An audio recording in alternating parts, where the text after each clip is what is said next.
we all know this experience, whether it happens on the playground or on the school bus or the cafeteria. That's a big place for it, right? Anywhere there's a large group of your peers gathered, and where the stakes feel really high to find your spot. Find the spot where you can fit in and you don't feel like a loser nobody likes with no friends. And may even sort of, that feeling may even linger into the conference rooms and convention centers of our adulthood as well. Sometimes we enter these crowded spaces where our peers are gathered with people we know, right? Perhaps people we consider our friends when we enter them. And then there's only one spot left at the popular table or with the cool kids, and they wave your friend over, and then your friend leaves you behind. Or maybe they're waving you over. What do? Do you turn your back and go, leaving your friend behind? This is such a familiar betrayal of the schoolyard. We have likely both been the one left behind at times and the one doing the leaving. I remember the pain of being snubbed by people I thought were my friends at times in my life. And perhaps even more vividly, I remember a time, I can give you the example. It was confirmation camp, wherein a couple of girls who never showed much interest in being friends with me all of a sudden did. And I had a friend that I came to camp with. We requested to be in the cabin together, and I left her in the dust faster than any rooster could crow. And when these new friends suggested we take the strings of the sleeping bag of my old friend and tie them to her bed, I just laughed along. So not my best moment, for sure. The shame of betraying your friend when the social pressure is just too high. That is central to our gospel story today, and unfortunately, I think it's universal. We don't act like our best selves at times. We cause pain to people we love. We turn our back on our friends. These are the memories that haunt us. If you're anything like me, they're the ones that, when you wake up in the middle of the night, then there they are, right, to keep you awake and make you question your worth as a beloved child of God. How can I be loved if I can do something like that? So I hope we're going to talk about Peter's story today. And our gospel reading is just a piece of it. So we're going to expand that a bit and talk about Peter.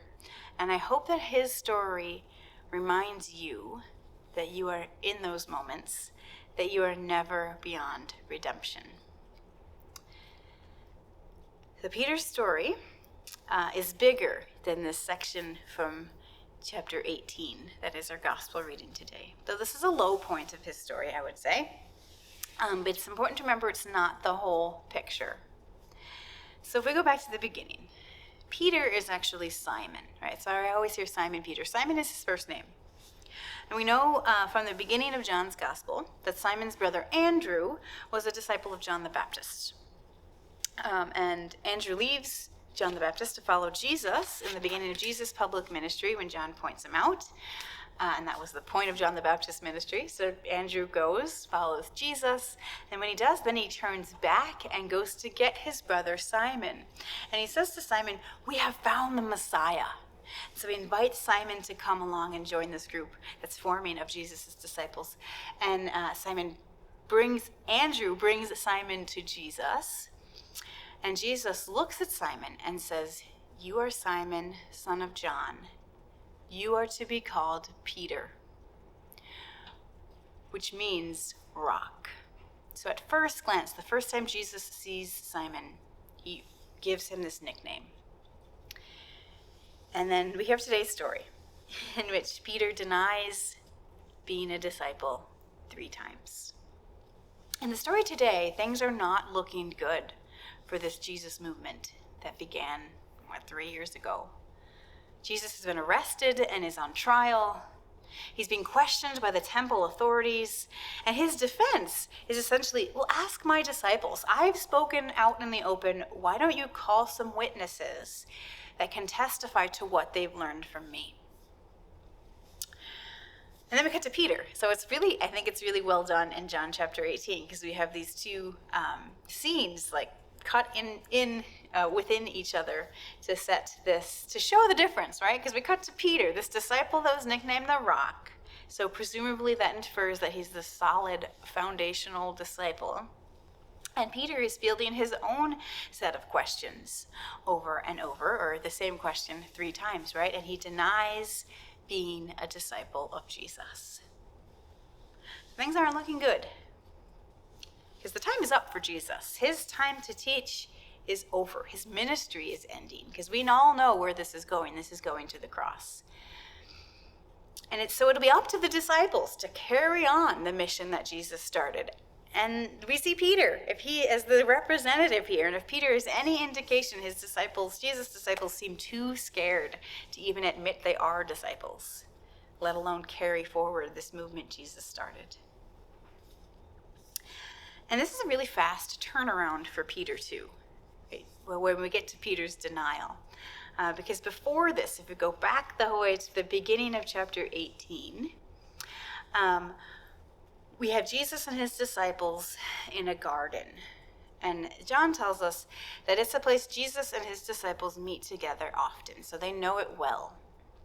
Therefore, Judas has no trouble finding Jesus. He leads this arresting mob right to the garden where Jesus is with his disciples. And the whole time Jesus is calm, because this is John's gospel. There's no kiss of betrayal from Judas in John's version of the story, because that's unnecessary. Jesus is always in control and calm. And so as soon as he sees the officers coming, he says, he takes an active role, and he asks them, "Whom are you looking for?" And they say, "Jesus of Nazareth." And he says, "That's me. Let these men go." And so Jesus is ready to go without a fight so his disciples can go and be safe. But Peter doesn't want to play like that, so he has a sword. So he gets out his sword and he cuts off the ear of the servant of the high priest. And Jesus has to hold him back and tell him, "No, put your sword away. This is how it has to happen. There is no fighting it." So Peter at one moment is ready to kill for Jesus and take on this arresting mob single-handedly, it looks like.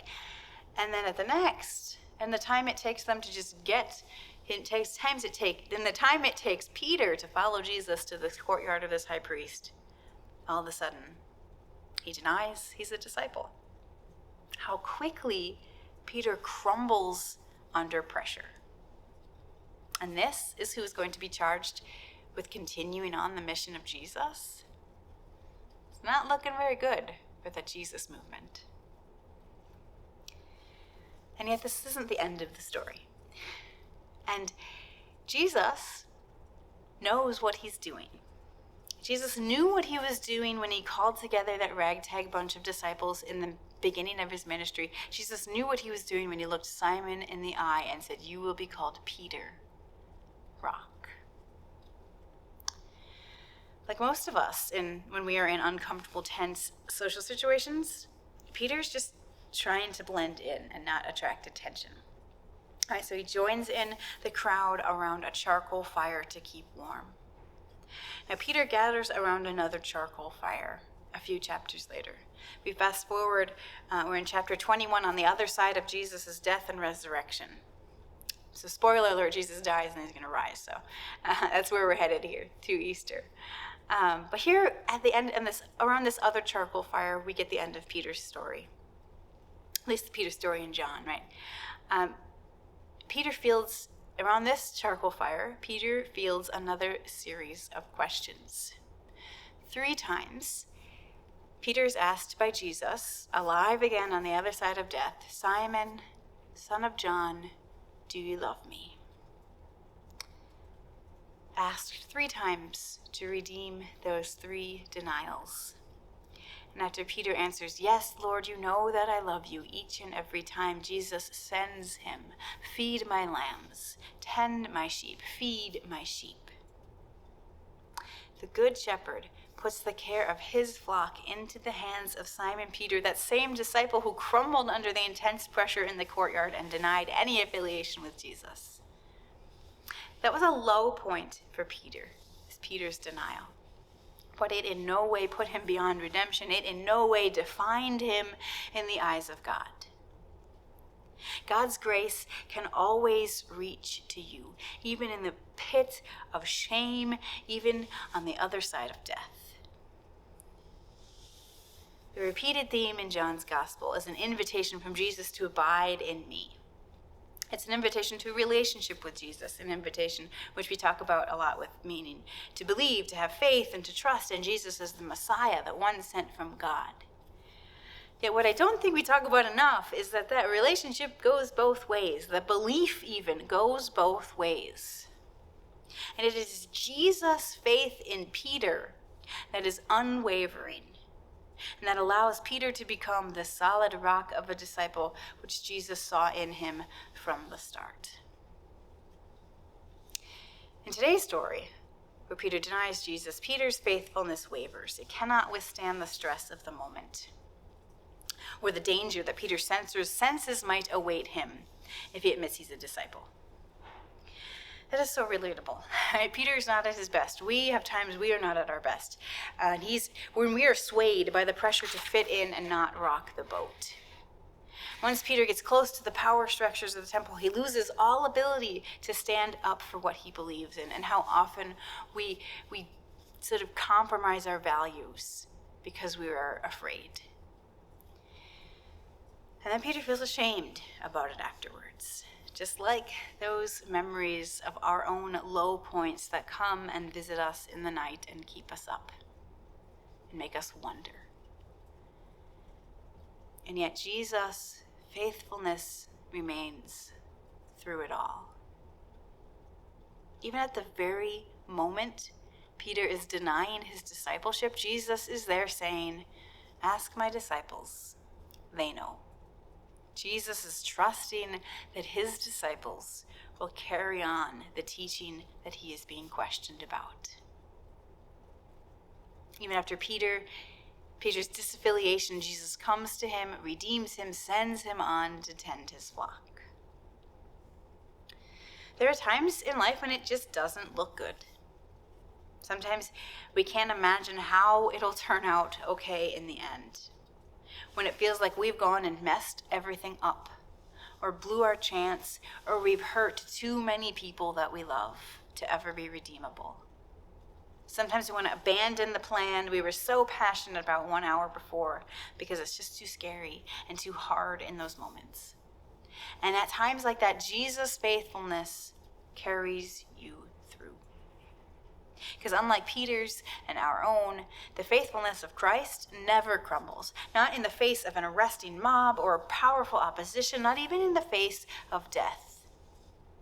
So it's not looking good for the Jesus movement at this particular point in the story when Jesus is about to be sentenced to death and his disciples seem to be too scared and have abandoned him or betrayed him.